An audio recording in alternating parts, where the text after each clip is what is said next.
Hello students. आज हम लोग बात करेंगे application of Gauss's law. Previous lecture में हम लोग गॉसेस लॉ क्या होता है ये हम पढ़ चुके हैं। थोड़ा सा हम रिवाइज कर लेते हैं। What is Gauss's law? Gauss's law, Gauss's law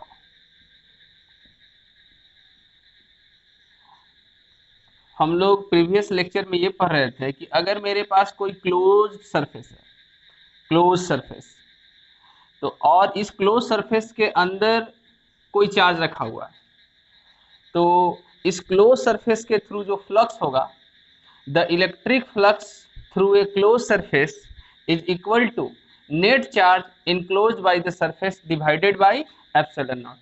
close surface के थ्रू फ्लक्स को हम लोग रिप्रेजेंट कैसे करते हैं? ये फाई होता है ना, फाई। फाई को ही हम इस तरह से भी, अगर क्लोज सरफेस के थ्रू फ्लक्स निकालते हैं तो ये इंडिकेट करते हैं ई डॉट डी एस, और ये फ्लक्स हुआ। The electric flux through a closed surface is equal to net charge enclosed by the surface divided by epsilon naught। अगर कोई क्लोज सरफेस है, उसके अंदर जो भी चार्ज है उस चार्ज में एप्सिलॉन नॉट से डिवाइड कर दीजिएगा, तो उस क्लोज सरफेस के थ्रू फ्लक्स पता चल जाएगा। ये हम प्रीवियस लेक्चर में बात कर रहे थे बाबू।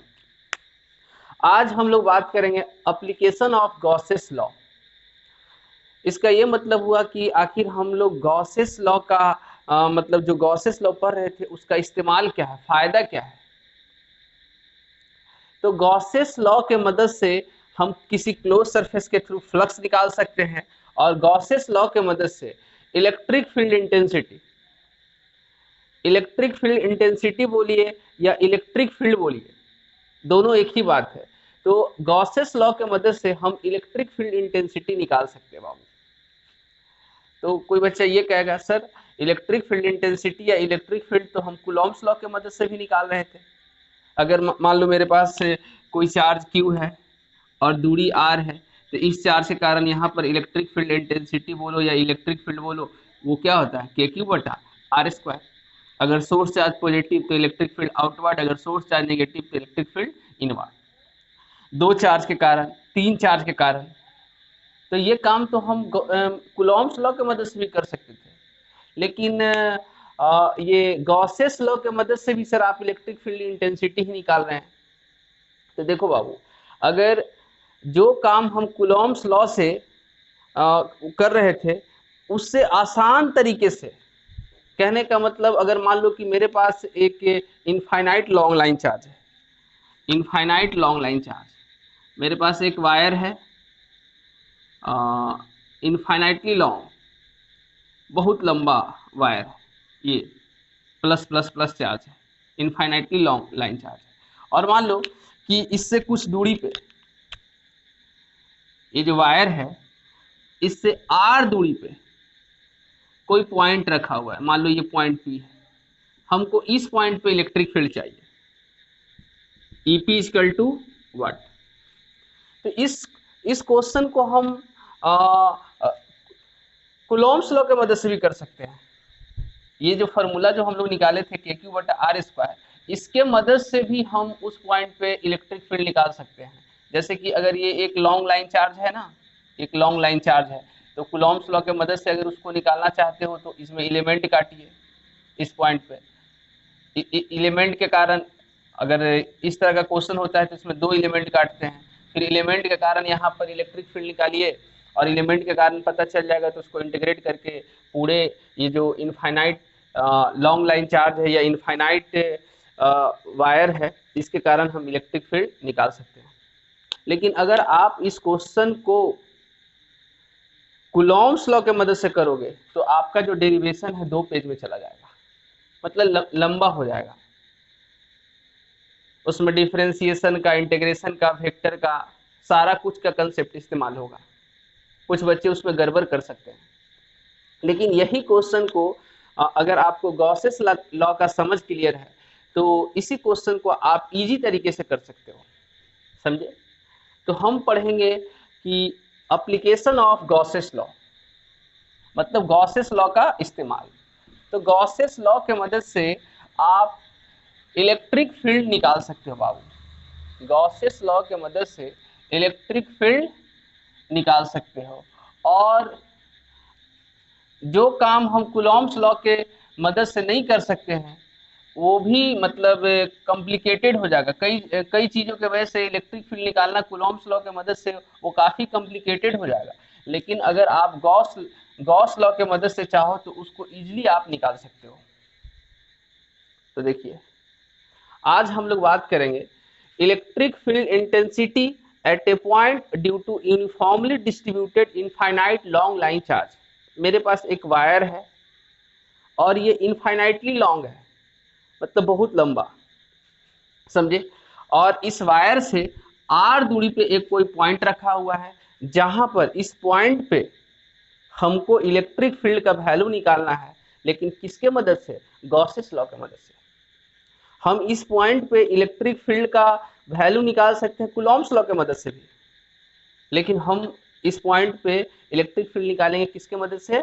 गॉसेस लॉ की मदद से, समझे। जैसे कि आप लोग को properties of electric field lines में ये बात आप पढ़े हो कि अगर कोई वायर है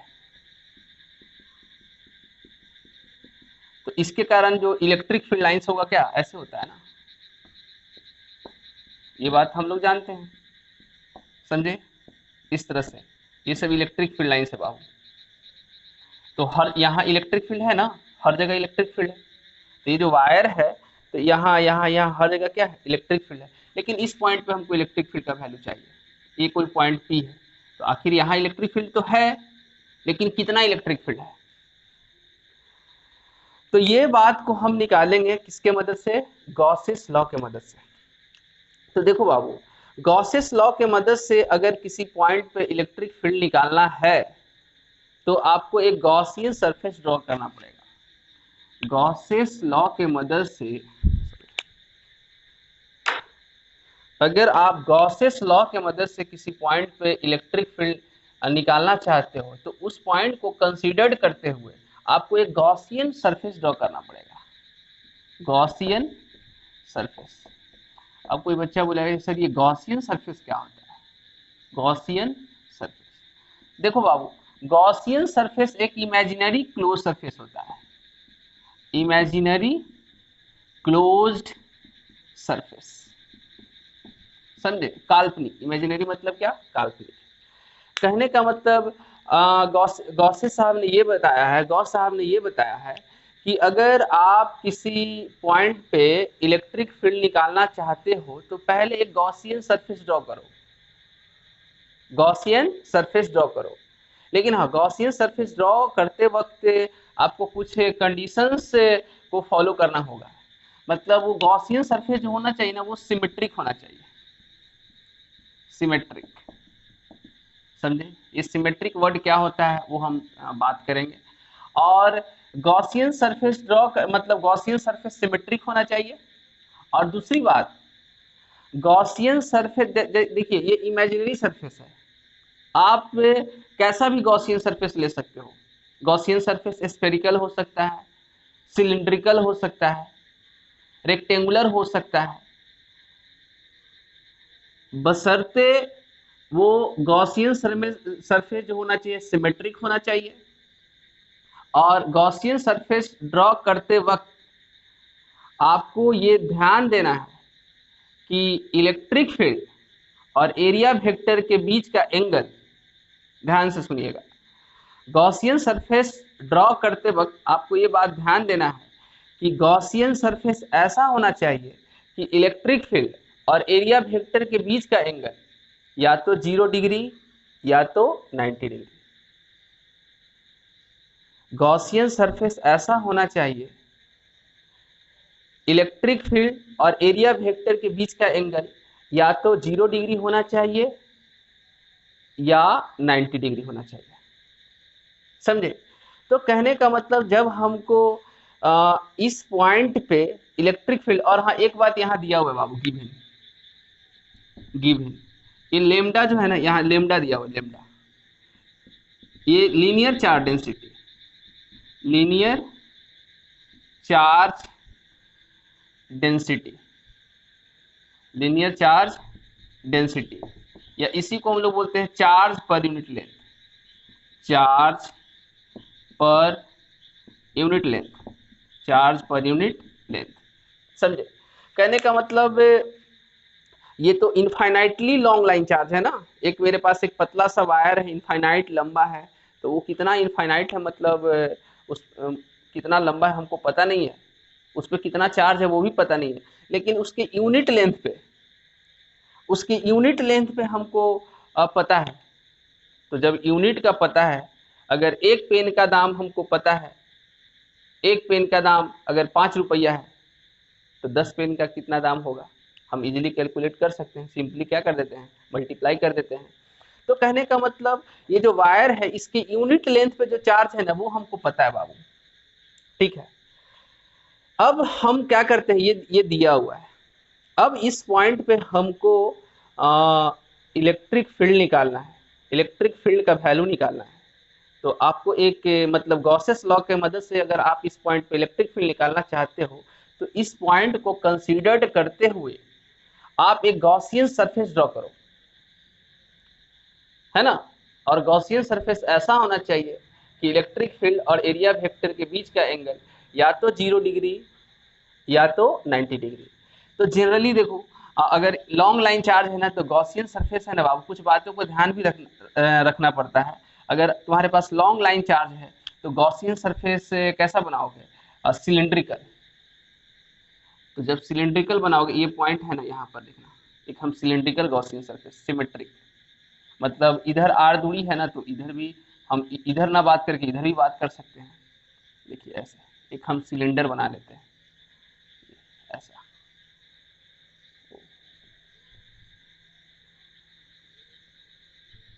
ये सिलेंडर,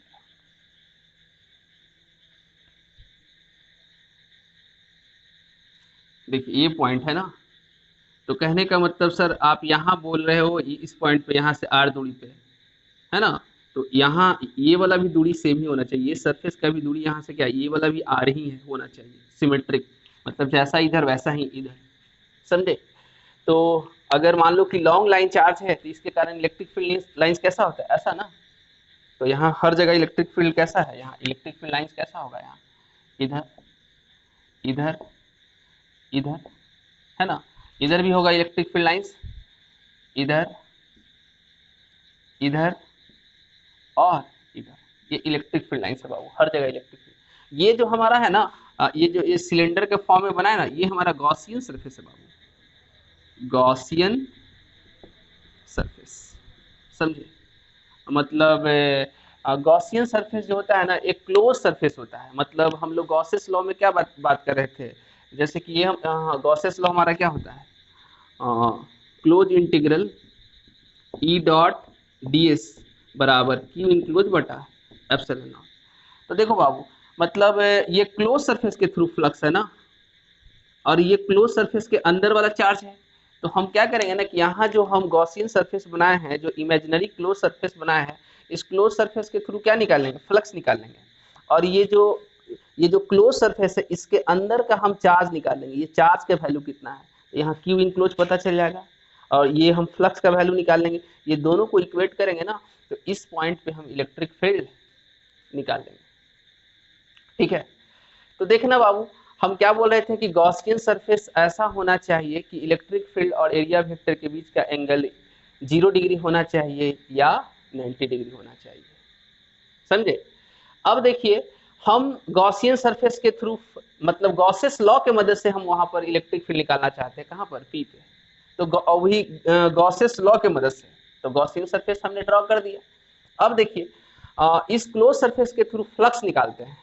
ये जो क्लोज सरफेस, ये जो सिलेंडर है, इसके थ्रू क्या निकालते हैं, फ्लक्स निकालते हैं। और सिलेंडर में देखो बाबू 3 सरफेस होता है। देखिए हम दिखाते हैं, ये मेरे बाइक का डिक्की है, इसका हम इस्तेमाल एज अ सिलेंडर के रूप में कर रहे हैं। देखो बाबू, ये एक लॉन्ग लाइन वायर है, ऐसे लॉन्ग ये वायर है मेरे पास, ऐसे यहाँ इसके इधर सेंटर से पास कर रहा है, और ये हमने गॉसियन सरफेस ड्रॉ किया है। ये सिलेंडर है बाबू, ये सिलेंडर है, इमेजिन करना। तो सिलेंडर में 3 सरफेस होता है, एक ये और एक ये।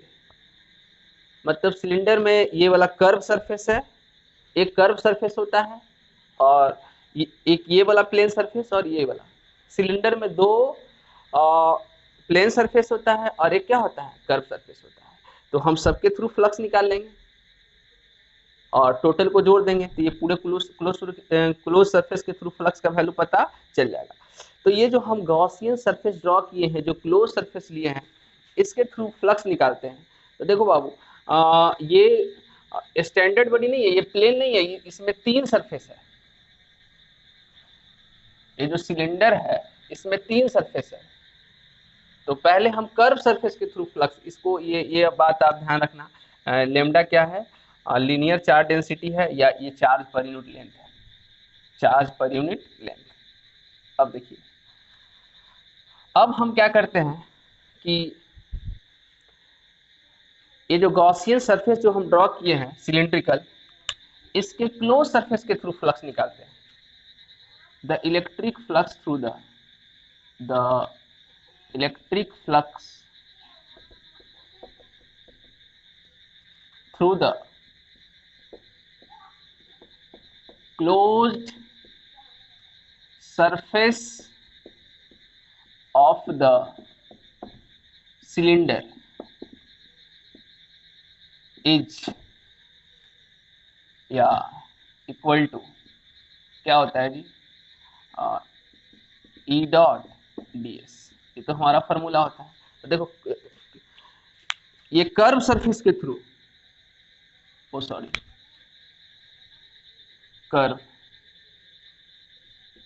Curve surface of the cylinder.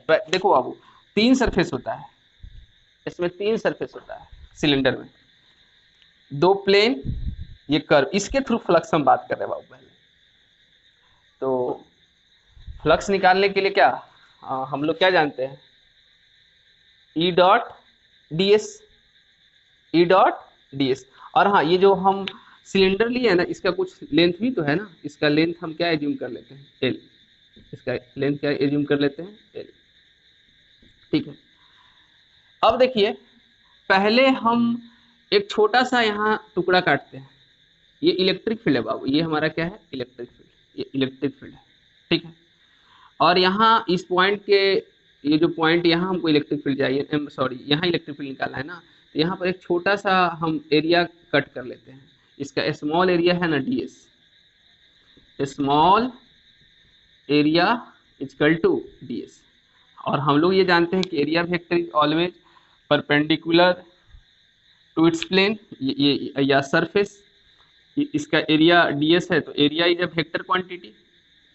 तो एरिया वेक्टर क्या, सरफेस से परपेंडिकुलर होगा ना। तो देखिए, तो E और ds के बीच का एंगल क्या बन रहा है, 0। आप यहाँ भी काट सकते हो, तो इलेक्ट्रिक फील्ड इधर कहीं भी यहाँ काटोगे ना बाबू, तो इलेक्ट्रिक फील्ड, जैसे कि देखिए यहाँ से ये दूरी सेम है ना, तो हर जगह तो इलेक्ट्रिक फील्ड का वैल्यू सेम ही होगा। और छोटा सा एरिया काटोगे तो इस सरफेस में कहीं भी एरिया कट करोगे ना, तो इलेक्ट्रिक फील्ड और एरिया वेक्टर के बीच का एंगल क्या होगा, 0। सर आप ये पॉइंट यहाँ लिए, सर यहाँ भी ले लो ना बाबू, तो इलेक्ट्रिक फील्ड इधर, और यहाँ एरिया काटोगे तो एरिया वेक्टर इधर। तो ये जो सिलेंडर है, इसके कर्व सरफेस पे कहीं भी एरिया काटोगे ना, तो इलेक्ट्रिक फील्ड और एरिया वेक्टर के बीच का एंगल क्या होगा, 0 होगा। तो इसको आप तोड़ दो, ई डॉट डी एस बराबर क्या होता है बाबू, E D S cos theta, cos theta. लेकिन ई और डी एस के बीच का एंगल क्या है बाबू, 0। तो 0 है, तो कॉस 0 का वैल्यू क्या हो जाएगा, 1 हो जाएगा, समझे।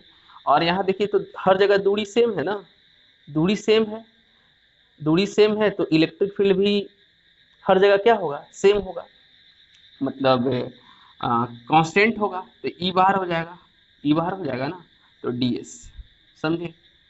तो देखो बाबू, हम ये जो कर्व सरफेस है, इसका एक छोटा सा हम एरिया की बात किए ना, लेकिन हमको तो छोटा सा एरिया के थ्रू फ्लक्स नहीं चाहिए। ये जो सिलेंडर का जो जितना भी जो कर्व सरफेस है, हम क्या ये बात जानते हैं कि अगर इस तरह का कंटिन्यूस बॉडी होता है, तो अगर छोटा सा हम एलिमेंट काट लेते हैं, उसके थ्रू अगर फ्लक्स पता चल गया, तो हमको तो छोटा के थ्रू नहीं चाहिए, हमको तो ये पूरा कर्व सरफेस के थ्रू फ्लक्स चाहिए। तो जब छोटा के थ्रू पता चल गया, तो पूरे के थ्रू निकालने के लिए क्या कर देते हैं, इंटीग्रेट। तो ds क्या है, ये एरिया है ना, छोटा सा टुकड़ा का है, लेकिन यहाँ इंटीग्रेशन मतलब पूरे का। तो हम लोग तो अंडर 10th में ये बात पढ़े हैं मेंसुरेशन में कि अगर कोई सिलेंडर होता है तो उसका सरफेस एरिया टोटल कितना होता है, यहाँ क्या हो जाएगा E इंटू 2πr_l। तो क्या कर्व, ये जो सिलेंडर है, जो गॉसियन सरफेस ड्रॉ किए हैं, जो ये इमेजिनरी क्लोज सरफेस है, उसके कर्व सरफेस के थ्रू फ्लक्स निकालिए। तो सिलेंडर में तो 3 सरफेस होता है, एक कर्व सरफेस और 2 प्लेन सरफेस ना, इसके थ्रू भी तो फ्लक्स निकालोगे। और flux is a scalar quantity, सबके थ्रू फ्लक्स निकाल के ऐड कर दो तो टोटल क्लोज सरफेस के थ्रू फ्लक्स पता चल जाएगा। अब देखना बाबू, ये जो प्लेन सरफेस है, ये जो हमारा प्लेन सरफेस है ये, तो इसका भी तो कुछ एरिया है। तो इसका एरिया हम क्या मान लेते हैं, डेल्टा एस। इसका एरिया क्या मान लेते हैं, डेल्टा एस।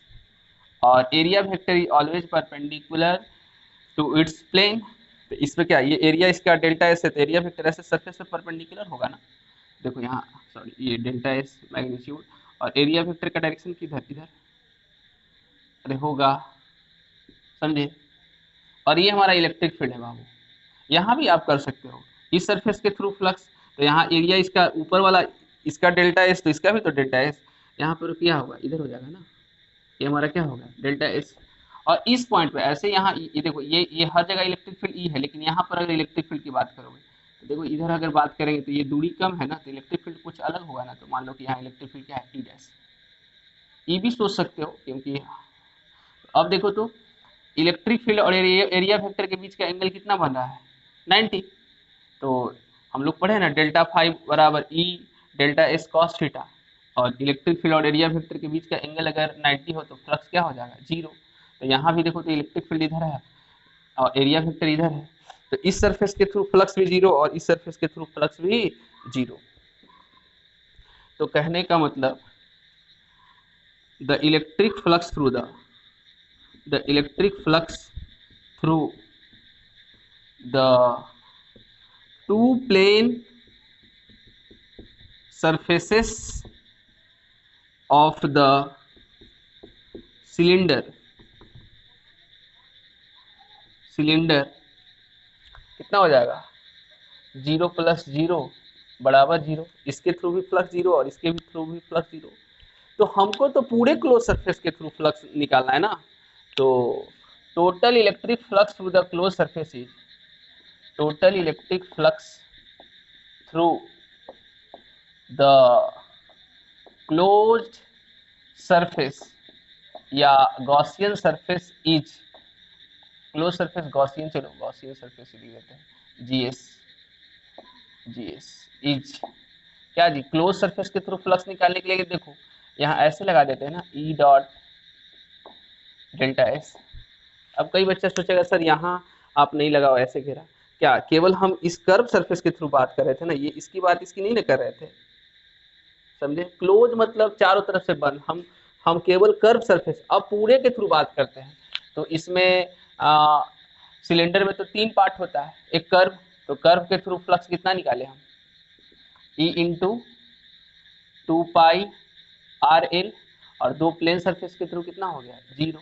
तो मतलब E इंटू 2πr_l, वो फ्लक्स निकाल लिए हम।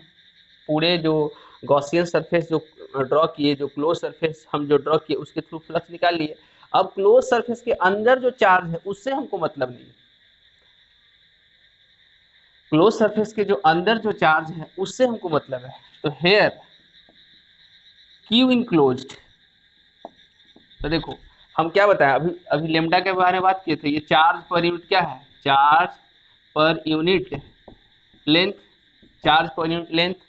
तो हमको ये क्लोज सरफेस, ये तो इनफाइनाइटली लॉन्ग है ना, लेकिन हम तो इस सिलेंडर जो बना है एल लेंथ का ना, तो इसके यूनिट लेंथ पे चार्ज कितना है, लेमडा, तो हमको एल लेंथ पे चाहिए ना, तो लेमडा इंटू एल। मतलब क्लोज सरफेस के जो अंदर जो चार्ज है वो कितना है बाबू, लेमडा एल। अब गॉसेस लॉ लगा देते हैं, from Gauss's law, from Gauss's law या गॉसेस थ्योरम, गॉसेस लॉ या गॉसेस थ्योरम। क्या गॉसेस लॉ आपके दिमाग में है ना, वो क्या होता है जी, वो ये बात तो आपको पता है ना, गॉसेस लॉ हमारा क्या होता है, क्लोज इंटीग्रल ई डॉट डी एस बराबर क्यू इनक्लोज बटा एप्सिलॉन नॉट। तो देखो, तो ये क्लोज सरफेस के थ्रू फ्लक्स का वैल्यू हम निकाल लिए हैं। कितना निकाल लिए? ई इंटू 2πr_l है ना, ये वाला वैल्यू। और यहाँ क्यू इनक्लोज का वैल्यू कितना है बाबू? लेमडा एल, और डिवाइडेड बाई एप्सिलॉन नॉट। तो देखो, तो एल से एल कट गया क्या? तो ई बराबर क्या हो गया यहाँ? ई बराबर lambda by 2 pi epsilon naught into R. ये हम यहाँ पर इलेक्ट्रिक फील्ड निकालिए बाबू। यहाँ बोलो, या ये भी तो आर ही दूरी है ना, यहाँ की भी बात करो, समझे? और ई और आर में कैसा रिलेशन है बाबू? इनवर्सली प्रोपोर्शनल का। ई इनवर्सली प्रोपोर्शनल टू आर। कई बार कहने का मतलब क्या, मतलब जैसे जैसे दूरी बढ़ेगा ना, यहाँ लोग जैसे जैसे दूरी बढ़ेगा तो इलेक्ट्रिक फील्ड का वैल्यू घटेगा। अगर ग्राफ ई और ग्राफ बनाना चाहोगे तो हम लोग काइनेमेटिक्स में इस तरह का रिलेशन होता है। तो क्या, इधर ई है और इधर क्या है बाबू? आर है। तो इसका कैसा ग्राफ बनेगा? Rectangular hyperbola. ठीक है। तो ये हमारा था electric field intensity at a point due to uniformly distributed infinite long line charge. ये हमारा गॉसेस लॉ का पहला एप्लीकेशन है। अगला दिन हम लोग सीखेंगे, नेक्स्ट क्लास में सीखेंगे किसी सीट के कारण इलेक्ट्रिक फील्ड। तो धन्यवाद।